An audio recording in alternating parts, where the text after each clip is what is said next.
The sun rose slowly over the valley, painting the mist above the water with shades of silver and pale gold. The air was still cool, smelling faintly of wet soil and pine. I stood near the wooden dock, watching the surface of the lake ripple softly in the morning breeze. My horse, Vega, stood beside me, calm, patient, her breath forming little clouds that drifted into the sunlight. This lake, it wasn't just water to me. It was mine. I'd carved it out of the land myself.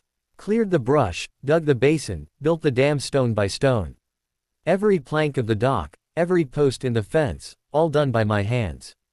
When I bought this piece of land 10 years ago, it was nothing but dry grass and a half-collapsed barn.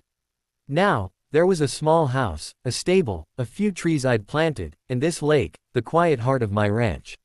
My father used to say, "Greater than, don't rush the land, Alex. She listens only to patient men." And I'd taken that to heart. The neighbors. For years, I lived here alone. No noise, no traffic, just wind, birds, and the hum of life. Then the developers came. They built houses on the other side of the road, neat, uniform homes with trimmed lawns, matching fences, and concrete driveways. Then came the HOA, the Homeowners Association.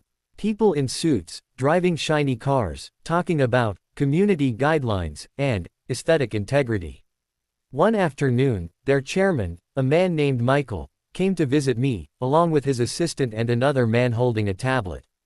"Good afternoon, Mr. Romanov," Michael said with a practiced smile. "We wanted to discuss the lake." I raised an eyebrow. "The lake? You mean my lake?" He gave a polite chuckle. "Well, it borders our community property. We just want to make sure access follows our neighborhood policies." I sipped my coffee, looked past them at the shining water, and said evenly, "Gentlemen, that lake sits entirely on my land. I built it, filled it, and maintain it. The only policy here is mine." They exchanged quick looks. The assistant scribbled something. Michael's smile tightened. "We'll review the boundary maps," he said, then turned and left. That was the beginning. Soon came the complaints, first about my old fishing boat being an eyesore. Then about my ducks, making noise at night. After that, they started claiming the lake might be partly community property, because its runoff connects to shared drainage lines. It was petty, exhausting, and a little funny. Until the morning they called the police. The call. It was early, the kind of morning where even the air feels new. I sat in my gazebo, sipping coffee, watching the swans glide across the lake.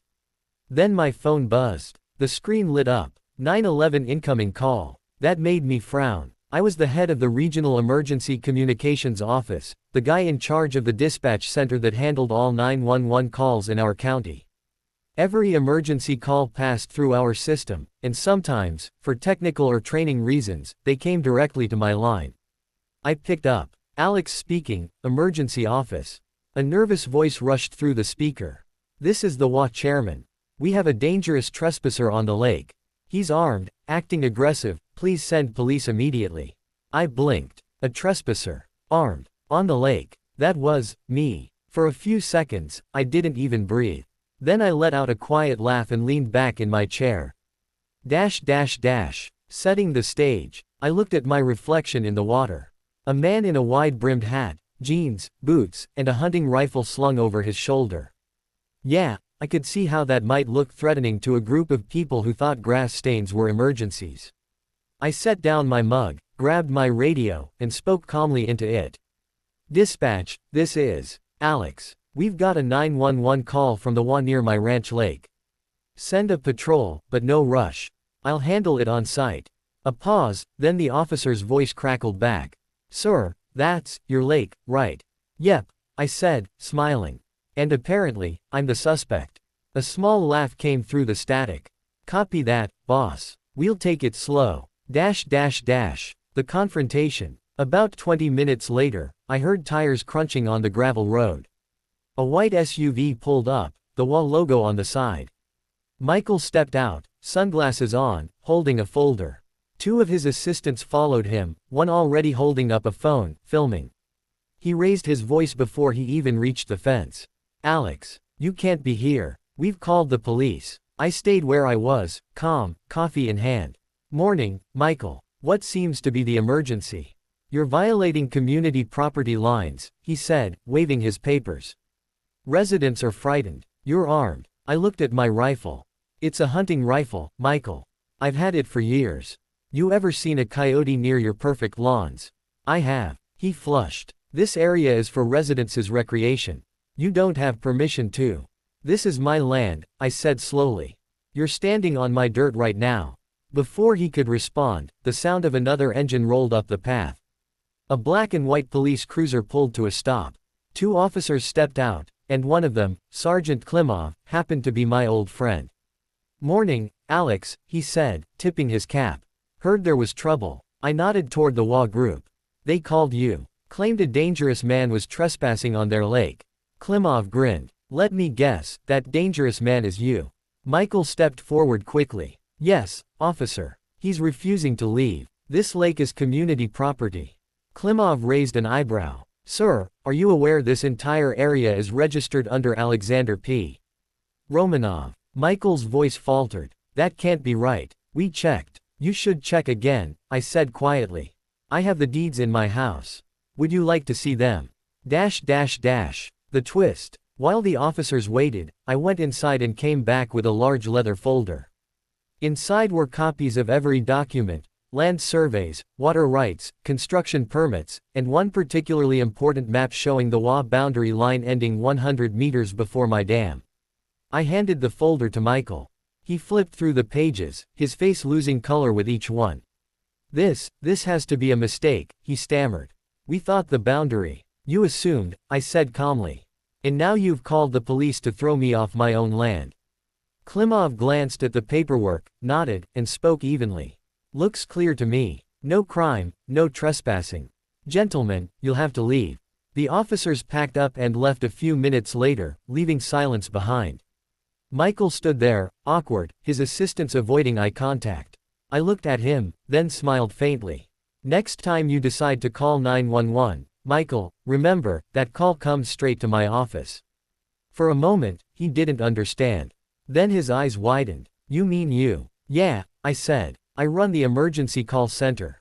So your complaint about a dangerous man went directly to me." He opened his mouth, then shut it again. His pride crumbled in silence.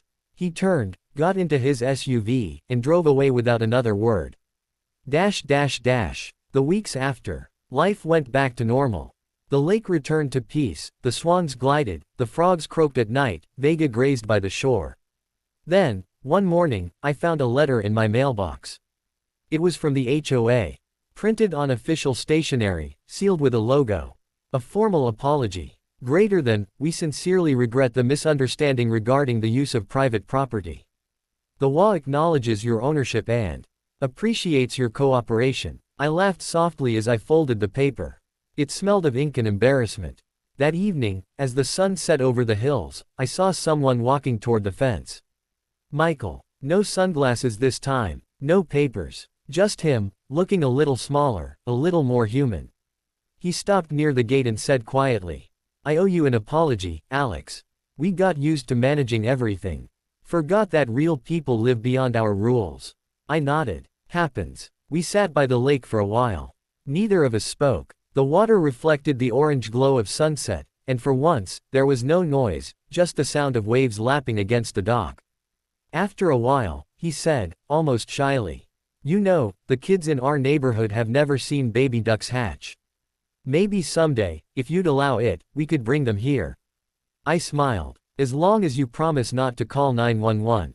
He laughed, really laughed this time, and for the first time since I'd met him, I believed it was genuine. The ending. Now, mornings are quiet again. I walk down to the lake, pour myself a cup of coffee, and watch the sun rise over the still water. Sometimes, the children from the neighborhood come to feed the ducks. Michael comes too, helps them carry bags of feed, smiles in that way people do when they've finally learned something simple. And every now and then, when I hear the faint crackle of a radio or a distant phone ring, I think about that one call, the call that was meant to cause trouble but instead brought understanding. Sometimes justice doesn't roar. It comes softly, like water against the shore, clear and calm. The lake reflects the sky like a mirror. And as I stand there, I realize Peace doesn't come from rules or fences. It comes from knowing what's truly yours. And from standing quietly firm when the world doubts it. No one calls the police anymore. When I sit by my own water.